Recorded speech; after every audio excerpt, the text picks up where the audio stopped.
அப்போ இது வரைக்கும் பார்த்த இந்த ராஜ்யங்களை சுருக்கமாக பார்க்கலாமா? தலை தங்கம், அது பாபிலோன், கிமு 605 கிமு 539, 66 ஆண்டுகள் ஆட்சி புரிந்தது. மார்பு புயங்கள் வெள்ளி, மேதிய பெர்ஷியா, கிமு 539 கிமு 331, 208 ஆண்டுகள் ஆட்சி புரிந்தது. வயிறு தொடை வெண்கலம் கிரேக்க ராஜ்யம், கிமு 331 கிமு 168, 163 ஆண்டுகள் ஆட்சி புரிந்தது. கால்கள் இரும்பு ரோமாபுரி, கிமு 168 கிபி 350, 382 ஆண்டுகள் முழு ரோம சாம்ராஜ்யம்.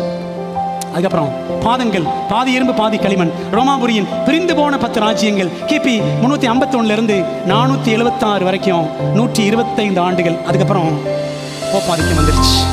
சரிங்களா? இதுதான் நாம் சரித்திரத்தில் படிக்கிறோம். ஆண்டவர் இந்த சரித்திரத்தெல்லாம் அழகாக சொல்லி வச்சுட்டார். 2500 வருஷங்களுக்கு முன்பாக